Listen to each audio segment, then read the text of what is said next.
Hola a todos, bienvenidos a este video a cargo de la Facultad de Medicina de la Universidad Nacional del Centro del Perú.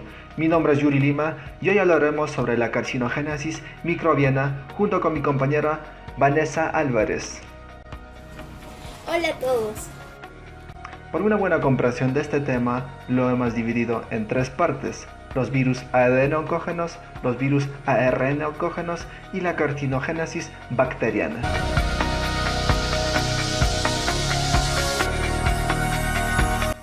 Tenemos 5 tipos de virus que producen una patogenia cancerígena en humanos. Tenemos el virus del papiloma humano, tenemos el virus del Epstein-Barr, tenemos el virus de la hepatitis B, tenemos el poliomavirus de las células de Merkel y por último al virus del herpes del sarcoma de Kaposi.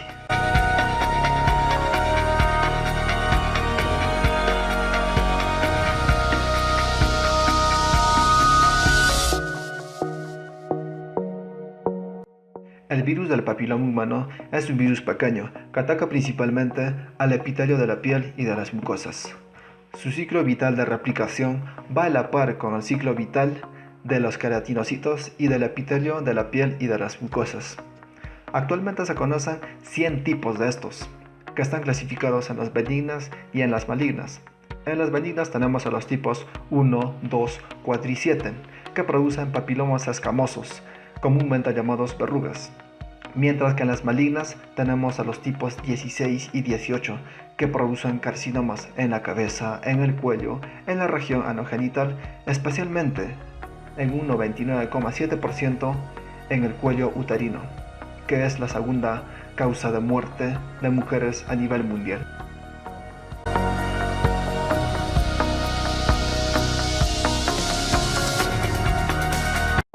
El modo de transmisión de este virus es a través de los vómitos, por un contacto directo en roturas de piel y mucosas durante las relaciones sexuales o del paso del feto a través de una cavidad infectada, o sea, cuando la madre tiene este virus. Cabe recalcar que los tipos 6 y 11 son tipos de bajo riesgo dentro del carcinoma cervical. Los factores de riesgo para contraer con una mayor probabilidad estos virus es el tabaquismo, la inmunodepresión, las relaciones sexuales con distintas parejas y los antecedentes familiares con displasia.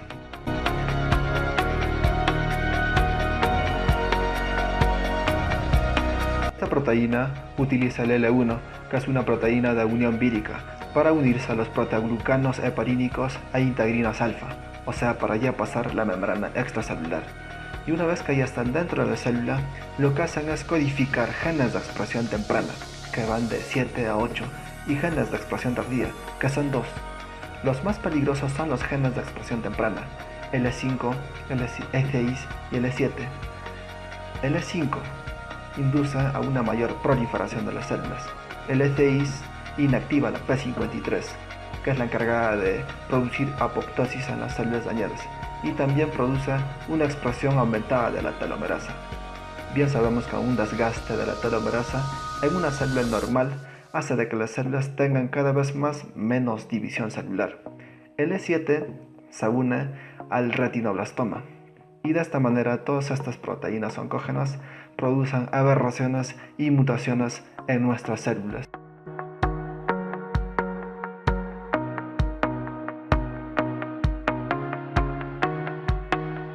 El virus del Epstein-Barr es miembro de la subfamilia de las gamma herpes virinae, cuya expresión se da en los linfocitos B de humanos y monos. Su infección produce resultados alternos, o bien puede replicarse en los linfocitos B y células epiteliales permisivas, o bien producir infecciones latentes en los linfocitos B por la presencia de los linfocitos T, o bien estimular e inmortalizar a los linfocitos B.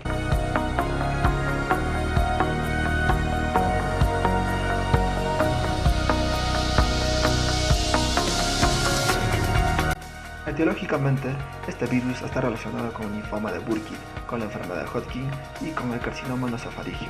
Y en el caso de este último, cuando se produce una activación de nuestro sistema inmune, se va a secretar saliva con producto de este virus, lo que puede ocasionar contagios hacia otras personas o huéspedes.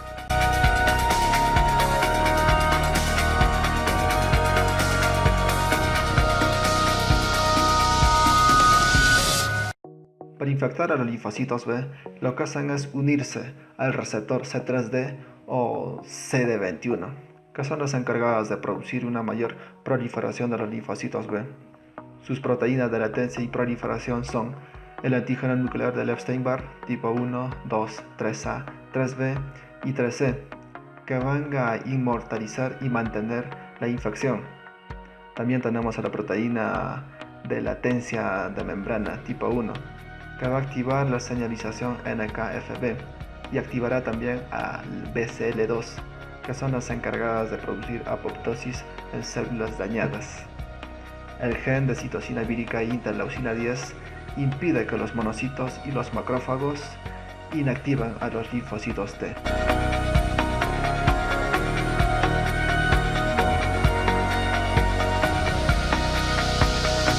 El virus de la hepatitis B es un virus ADN muy pequeño que pertenece a la familia Hepatnavirus. Su afección es al hígado, como su mismo nombre lo dice, a los hepatocitos. Es así que del 70 al 85% de los hepatocarcinomas es por este virus, pero también ataca al páncreas y al riñón.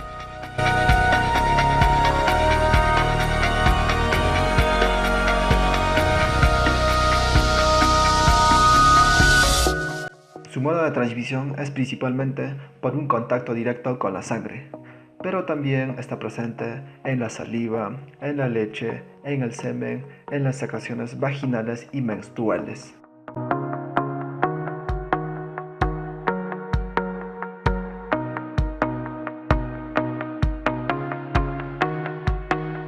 Para ya infectar a nuestras células se une a una glucoproteína llamada HBsAg y que esta a su vez se une a la albúmina sérica humana polimerizada, que tiene una gran afinidad a los hepatocitos.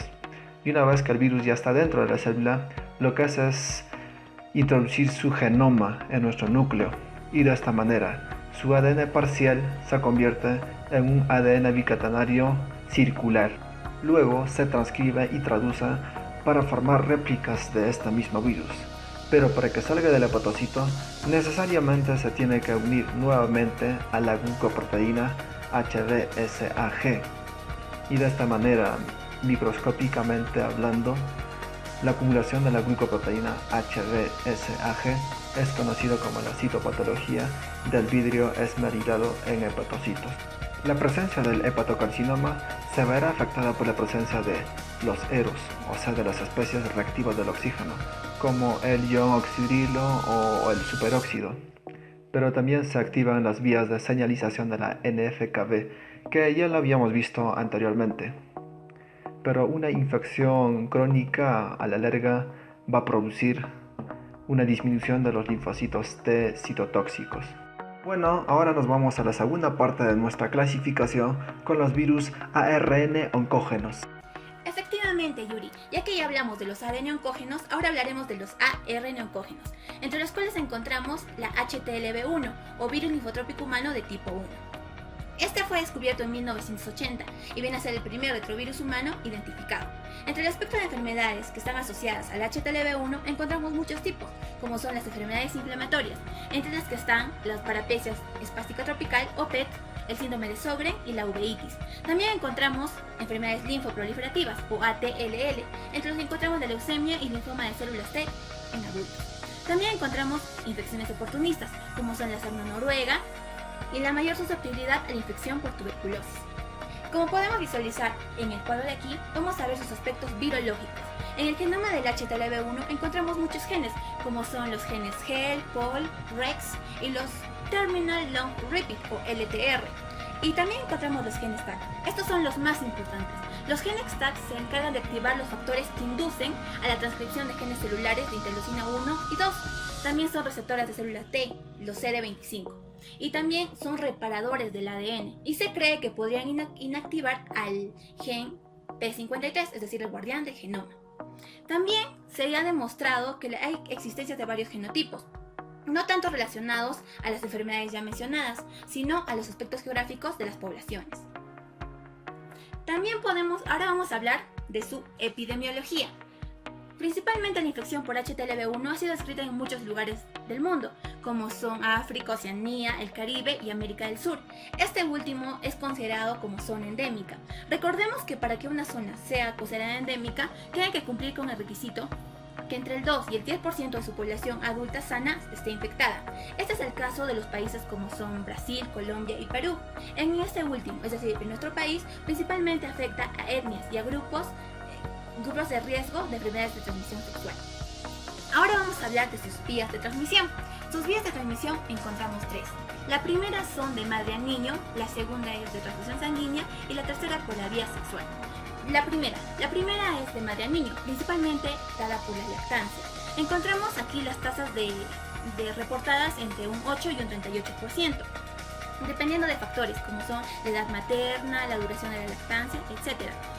Y también la segunda vía es la transfusión sanguínea.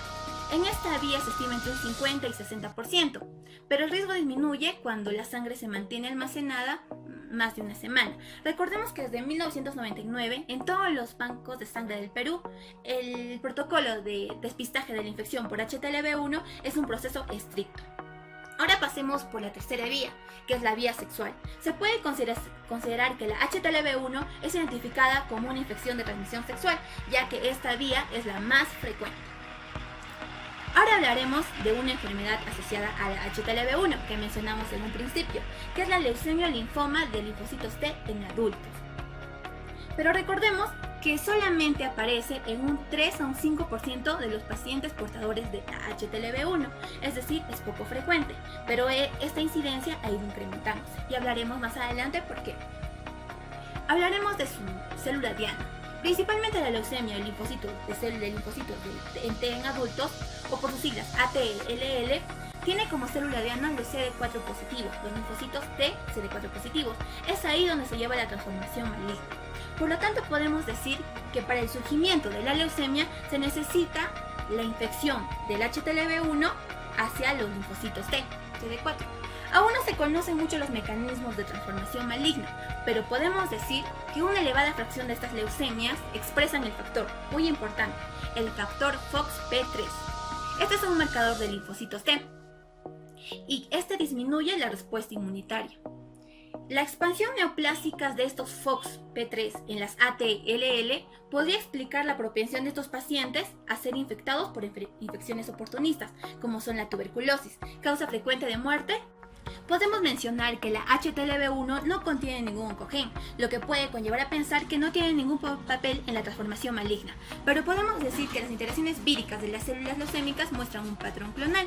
En otras palabras, pese a que la integración vírica en los cromosomas de la célula anfitriona es aleatorio, ya que el ADN del virus se detecta en ubicaciones diferentes en los distintos cánceres, pero el sitio de integración es el mismo dentro de todas las células de un mismo cáncer. Entonces, esto no ocurriría si el HTLV1 actuaría como un mero pasajero, simplemente infectando. Es así que el HTLV1 debe estar presente en el momento de la transformación maligna, lo que lo coloca en la escena del delito. Hablaremos del gen TAX.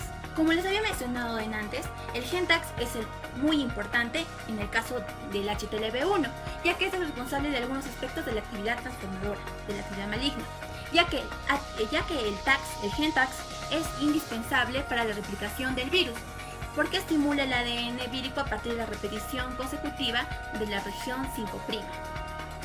El TAX también altera la transcripción de algunos genes, interactuando con ciertas proteínas señalizadoras de la célula anfitriona. Así, podemos concluir que el gen TAX contribuye a la adquisición de dos características principales y típicas del cáncer.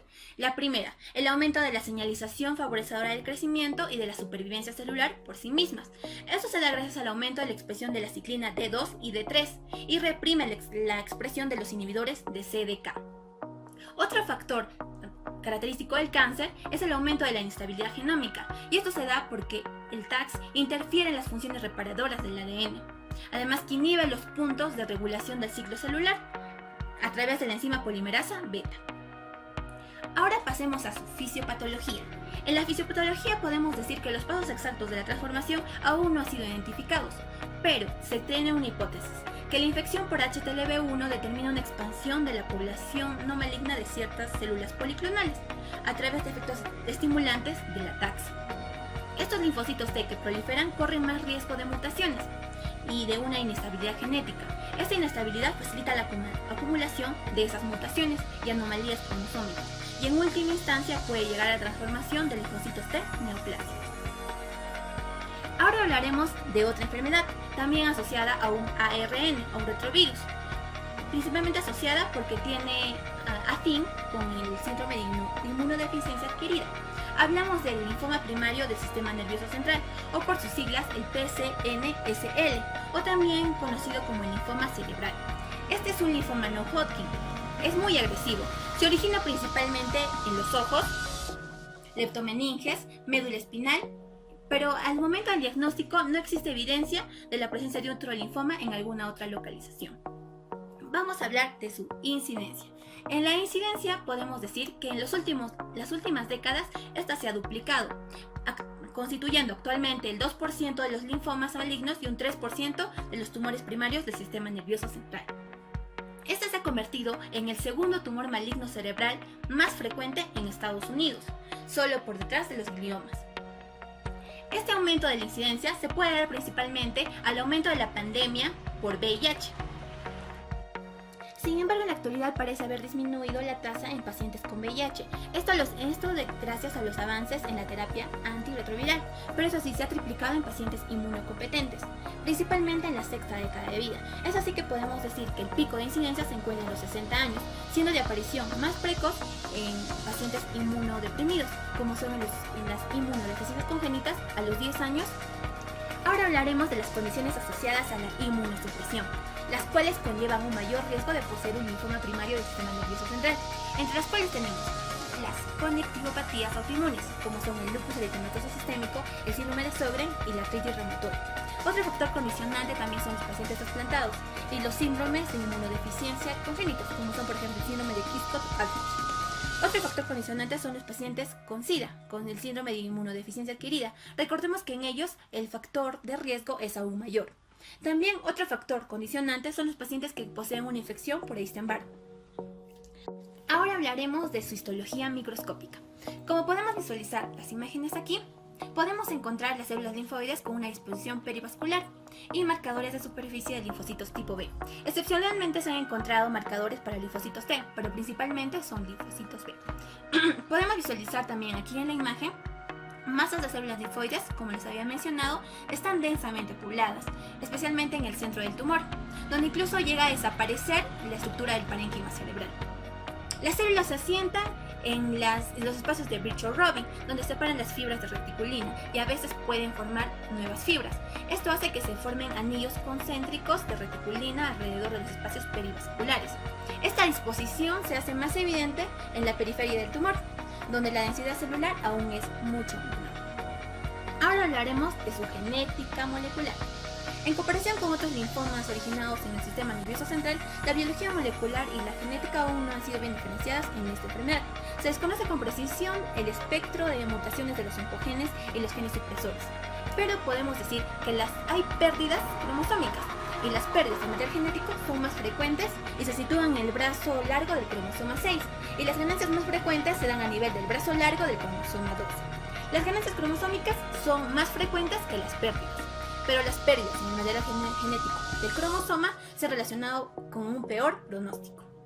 Asimismo, se ha relacionado el promotor del gen transportador del folato, por ejemplo, otra vía que también puede estar inmiscuida en la transformación maligna. Algunos estudios han demostrado que hay frecuentes anomalías en la activación del gen supresor P14, los cuales son muy poco frecuentes en los linfomas sistémicos, lo cual sugiere un diferente mecanismo de carcinogénesis entre el linfoma primario del sistema nervioso central y los demás linfomas sistémicos. Ahora vamos a hablar lo que mencionamos en un principio, la relación entre el linfoma cerebral primario y el SIDA, ya que estamos hablando de los ARN oncógenos.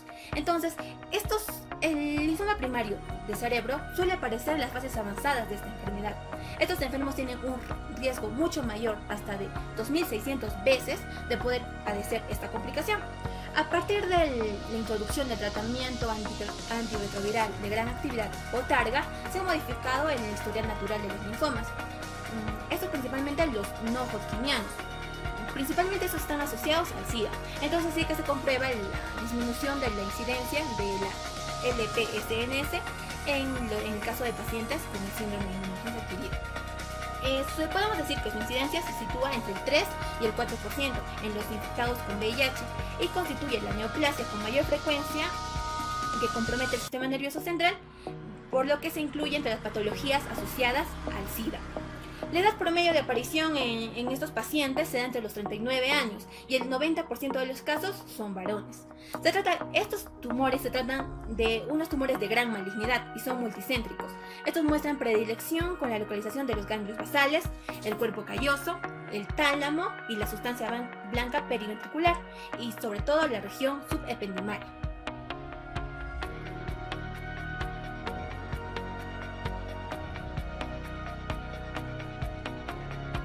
Parte final de nuestra clasificación tenemos al Helicobacter pylori, que es una bacteria gram negativa espiralada, que está asociado a la gastritis, a las úlceras pépticas, a los adenocarcinomas gástricos y a los linfomas de los linfocitos B.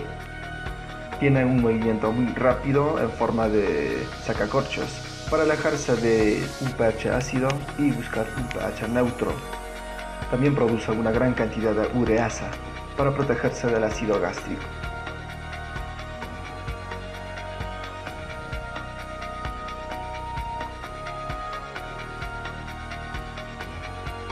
El modo de transmisión de esta infección es por la vía fecal-oral, donde los países subdesarrollados tienen una tasa del 70 al 90% de contraer esta infección, mientras que los países industrializados, como es el caso de Estados Unidos, tienen una tasa menor al 40%, debido a que tienen buenas condiciones de sanidad y que tienen tratamientos activos contra esta infección. Pero los factores genéticos de los anfitriones también predisponen a contraer esta infección, como es el caso de los polimorfismos en los promotores de las citocinas inflamatorias, interleuquina 1 y el factor de necrosis tumoral.